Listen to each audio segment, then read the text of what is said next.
You're just a waitress. My stepmother laughed and told the staff to escort me out of her gala. You don't belong with us. My relatives sneered as guests stared. I took one step toward the door, then he walked in. My husband, the billionaire behind the event. What he said silenced the whole room. The music stopped before I even reached the center of the room. Eyes turned. Whispers spread like wildfire. I hadn't spoken a word, but my presence alone was enough to shift the mood. My stepmother's expression twisted the moment she saw me, like she'd just spotted a stain on her silk carpet. I wasn't supposed to be here. Not tonight. Not ever. I stood at the entrance of the ballroom, clutching my clutch like it was armor. The dress I wore was borrowed from a friend who worked retail. It was a little snug at the waist and a bit too long, but it was the best I could manage. My shoes were scuffed, my makeup minimal. I didn't come to impress, I came to remember. This gala was held in honor of my late father, yet somehow I'd been erased from the guest list. The chandeliers sparkled above me, casting golden light on gowns worth more than my monthly rent. I recognized faces, relatives, old family friends, business partners. Not one of them smiled. Some looked away. Others leaned in to whisper. I felt like a ghost haunting a party I once belonged to. Then she approached. My stepmother, draped in red satin and arrogance, walked toward me with deliberate steps. Her entourage followed like shadows. She didn't greet me. She didn't ask why I was there.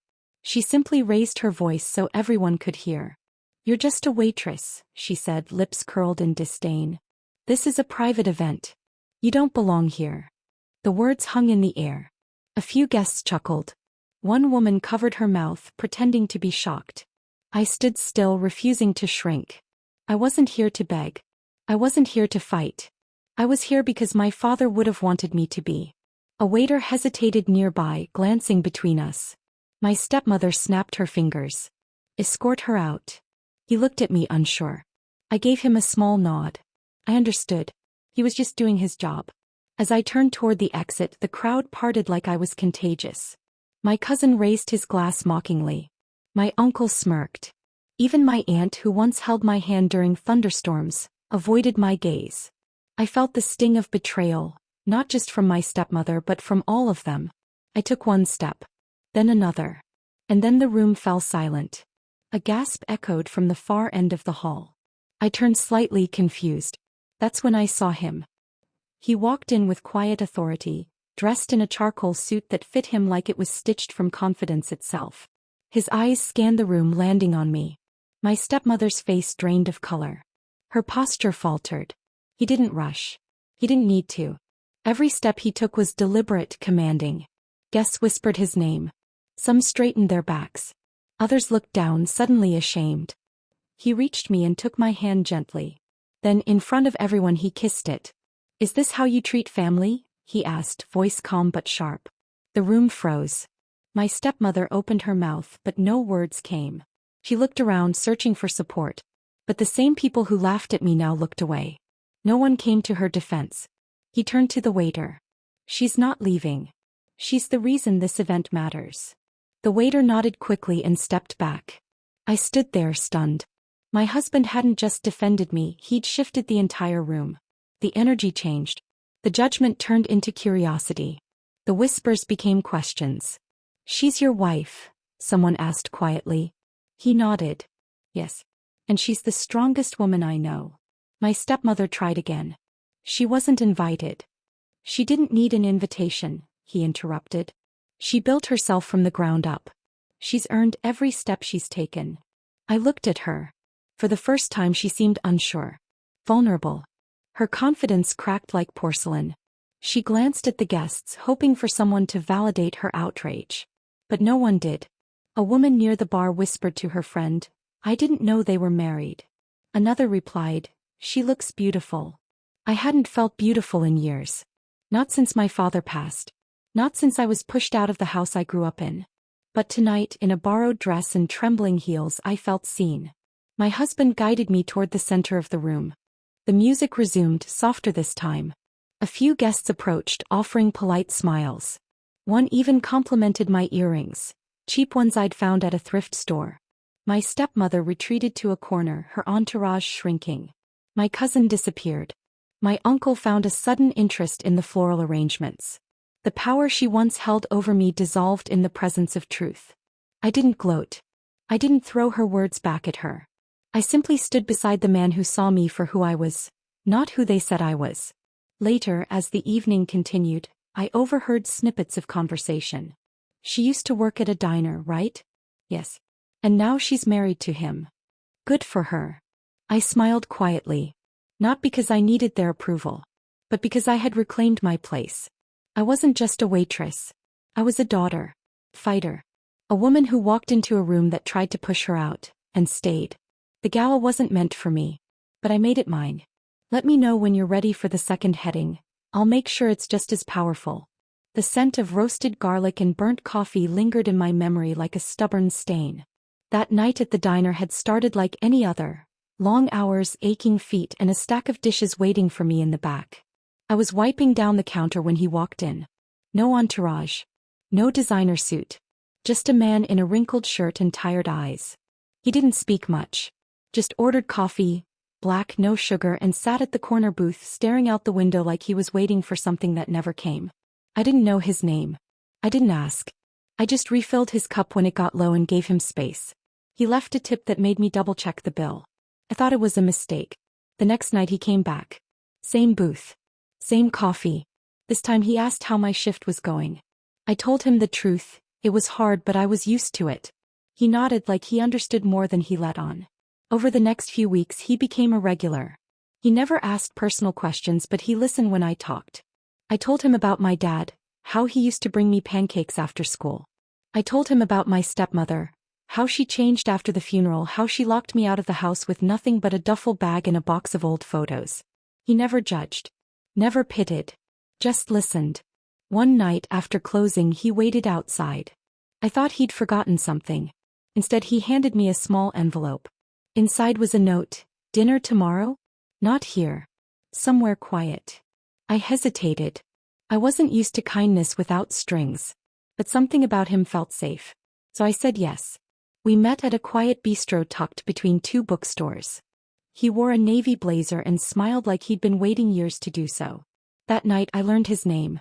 I learned he wasn't just a man with tired eyes, he was the owner of half the buildings on that street. And he'd chosen to sit in my diner night after night because he liked how I treated people. I've seen a lot of faces, he said. Yours doesn't flinch. I didn't know what to say. Compliments made me nervous. But he didn't push. He just held my hand across the table and asked if I'd let him see me again. We didn't rush. Months passed. We went on walks, shared stories, laughed over cheap takeout. He never flaunted his wealth. I never asked for anything. I didn't want to be another name on a list of people who wanted something from him. When he proposed, it was in my tiny apartment beside a flickering lamp and a half-eaten pizza. He didn't get down on one knee. He just looked at me and said, I want to build something with you. Not around you. With you. I said yes. We married quietly. No headlines. No designer gowns. Just us, a justice of the peace and a bouquet I picked up from the corner store. I didn't invite my family. I didn't want their judgment. I wanted peace. But peace doesn't last when people smell money. It started with a magazine article. A glossy spread featuring my husband, his latest project, and a brief mention of his wife, a former waitress. My cousin called the next day pretending to catch up. 5 minutes and he asked for a loan. My uncle emailed me a business proposal. My stepmother sent a handwritten invitation to her gala, complete with a note, let's reconnect. I didn't respond. She called me ungrateful. Said I was turning my back on family. But she wasn't family. Not anymore.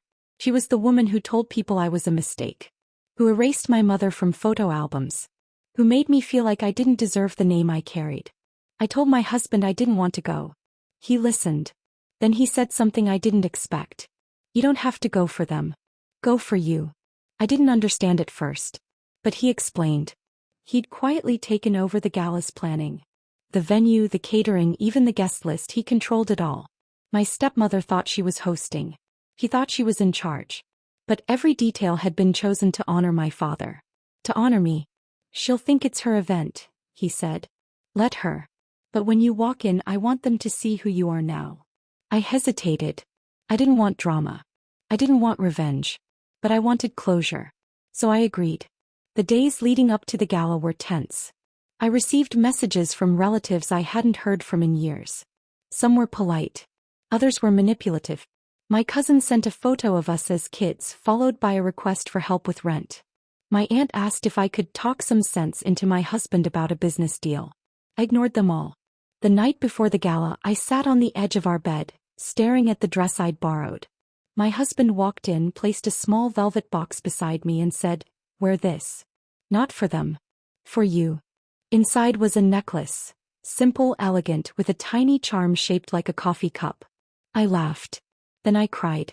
The next evening I walked into the ballroom with my head high.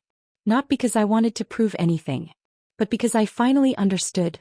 I wasn't just the girl who worked double shifts. I was the woman who built herself from the ground up. And they were about to see the past they never knew.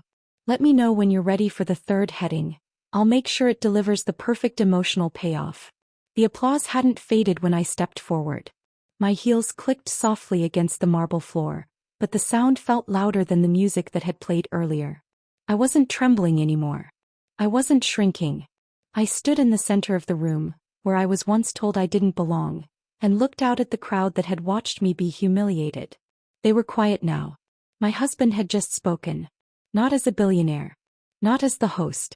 But as a man who saw me, who knew me. He told them I was the strongest person he knew. And now it was my turn. I didn't raise my voice. I didn't need to. I wasn't invited tonight, I began, but I came anyway. Not for attention. Not for drama. I came because this gala was built on my father's legacy. And I refused to let that be rewritten. A few heads nodded. Others looked down. I grew up in a house where laughter echoed through the halls, I continued. Until it didn't. After my father passed, everything changed. My stepmother took over. She told people I was a mistake.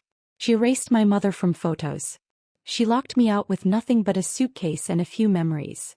I paused. The silence was heavy but not hostile. It was listening. I worked double shifts at a diner. I scrubbed floors. I served coffee. I smiled when I wanted to cry. And I never asked for help. Not once. Someone near the back sniffled. A woman dabbed her eyes with a napkin. "I'm not ashamed of being a waitress," I said. "I'm proud. Because every dollar I earned was honest.